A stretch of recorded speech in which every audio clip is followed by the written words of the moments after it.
sekalian, salam jumpa kembali dalam ringkasan pelajaran Sekolah Sahabat Jemaat Yosudipuro. Hari ini eh, Rabu 2 Oktober 2024 ya. Kita bersyukur kita sudah tiba di triwulan yang terakhir dari pelajaran kita sepanjang 1 tahun ini gitu. Dan di triwulan yang terakhir, judul besar yang diambil oleh gereja kita adalah tema-tema dalam Injil Yohanes. Ya, kemarin kita baru belajar tentang kitab Markus, kitab Injil juga, dan saat ini kita akan belajar Injil yang lain yaitu Injil Yohanes.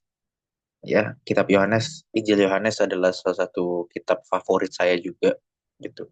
Dan mari kita lihat apa pelajaran yang luar biasa dari Injil ini. Sebelumnya kita berdoa. Bapa di surga, terima kasih karena pelajaran soal sahabat yang kau telah berikan. Kiranya ketika kami mempelajari, kau suruh kudusmu bekerja sehingga kami dapat memahami dan mengaplikasikan pelajaran yang baik ini dalam kehidupan kami. Di dalam nama Yesus Kristus kami berdoa. Amin. Uh, Bapak Ibu Saudara-saudari sekalian, uh, kalau kita melihat judulnya adalah tema-tema dalam Injil Yohanes, ya, judul besarnya.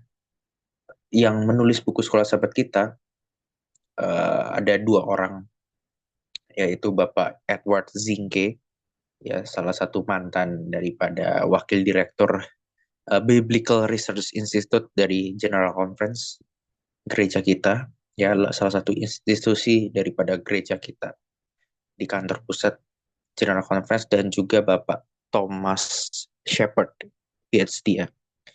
Beliau adalah profesor, ya, senior research untuk khusus perjanjian lama, khususnya kitab Injil dari Andrews University, ya, suatu universitas Advent untuk gereja kita di Amerika Serikat, ya.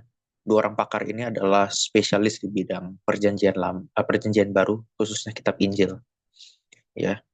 Dan saya menonton sebuah tayangan YouTube channel untuk pembahasan sekolah sahabat, ya, di minggu ini yang dibahas oleh Bapak Thomas Shepard. Dia mengatakan bahwa uh, pembahasan sekolah sahabat sepanjang triwulan ini tidak akan membahas step per step atau urutan pasal demi pasal seperti kitab Markus, tapi lebih jauh membahas tema-tema penting yang sebenarnya beberapa sudah diceritakan di Injil yang lain. Jadi mungkin kita sudah familiar dengan ceritanya. Tapi Injil Yohanes menguraikan dari sudut pandang yang berbeda. Jadi kita akan melihat dari angle yang berbeda, ya. Makanya Bapak Ibu, marilah kita mau rendah hati untuk belajar dan memperhatikan dengan seksama, karena kita akan mendapatkan sebuah pelajaran dan makna yang sangat dalam, ya. Kitab Injil Yohanes ditulis oleh Rasul Yohanes, ya, murid Yesus Yohanes kekasih, ya. Dia adalah murid Yesus yang paling lama hidup dari 12 murid Yesus lainnya. Dan kemungkinan dia menulis Injil ini menjelang akhir abad pertama, ya. Dan tujuan dia menulis buku ini, tujuan kenapa dia menulis buku ini, kita bisa temukan di Yohanes pasal 20 ayat 30 sampai 31, ya. Dan kalau kita membaca, ya, itu adalah ayat hafalan kita sepanjang minggu ini, ya. Tujuannya adalah sebenarnya untuk uh, mujizat yang Yesus sampaikan itu, ya. Itu sebenarnya tidak semua ditulis oleh Yohanes. Padahal banyak sekali mujizat, tapi sebenarnya tujuannya adalah untuk meningkatkan iman, ya, kepada Tuhan Yesus. Seberapa percaya kita sama Tuhan Yesus bahwa Tuhan itu adalah Mesias yang sudah menyelamatkan kita. Dan yang kedua, untuk menguatkan kita menjadi murid Yesus, ya, dan memanggil juga orang-orang untuk menjadi murid Yesus dan mengalami keselamatan itu, mengalami hidup di dalam Kristus Yesus, ya. Oke, pelajaran pertama kita, ya, itu sepanjang minggu ini, ya, berbicara tentang tanda-tanda. Apa artinya tanda-tanda ini? Dan uh, Kalau kita melihat di kitab Yohanes ya, ada dua bagian besar dari kitab Yohanes. 12 pasal pertama itu disebut orang the book of signs atau buku petunjuk atau buku tanda.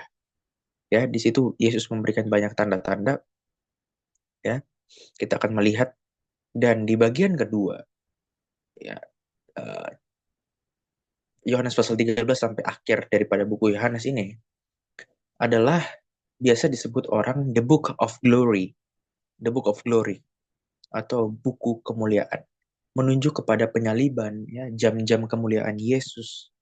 Dan kita akan menemukan dua macam bagian dari Injil ini ya. Nah, pada hari Rabu hari ini judul pelajaran sekolah sahabat kita adalah hati yang keras dan masih berfokus kepada penyembuhan di kolam Bethesda di Yohanes pasal 5. Fokusnya di ayat yang ke-10 sampai 16 ya. Ketika orang lumpuh yang diceritakan ini menurut percaya kepada Yesus atas penawaran Yesus, maukah dia sembuh? Dia akhirnya mau dan mengangkat tilamnya dan dia sembuh ya.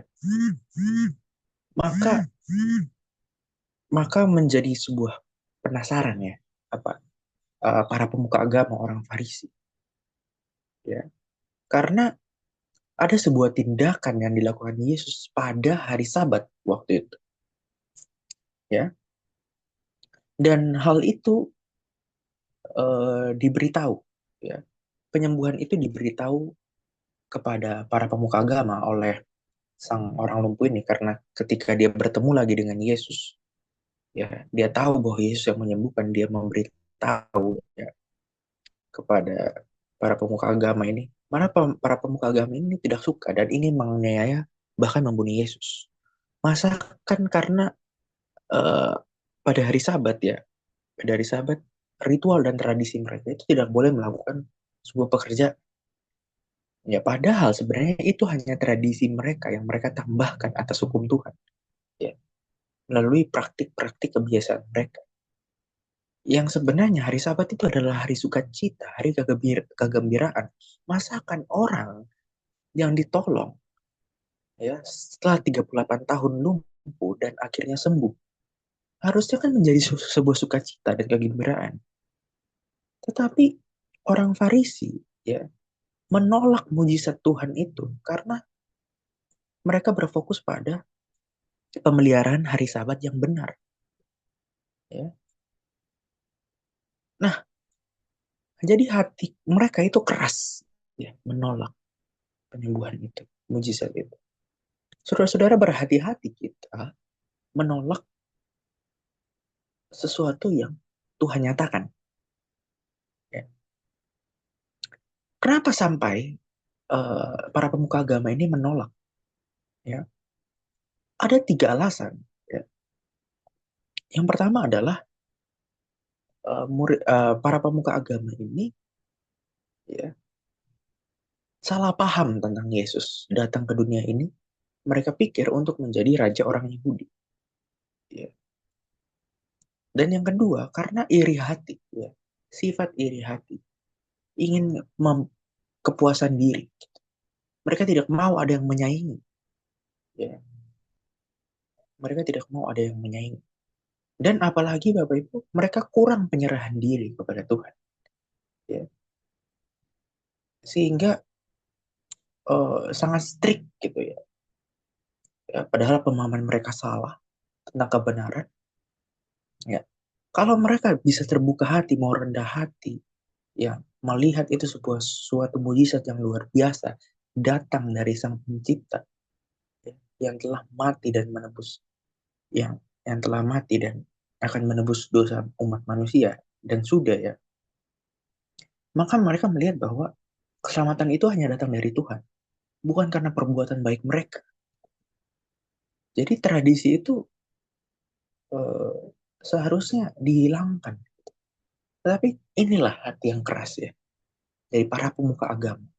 Hati-hati kita Bapak Ibu, ya, saya juga ketika kita sangat rohani dalam agama kita, tetapi kita mengabaikan ya karena saking rohaninya kita mengabaikan ya, apa yang Tuhan nyatakan dalam kehidupan kita, gitu kan. Itu karena kita apa ya, tidak mau rendah hati, tidak mau penyerahan diri, gitu kan. Dan mungkin pemahaman kita tentang Tuhan itu salah, gitu. Ya, kiranya ini menjadi sebuah pelajaran yang baik buat kita, ya. Tuhan Yesus memberkati kita. Amin.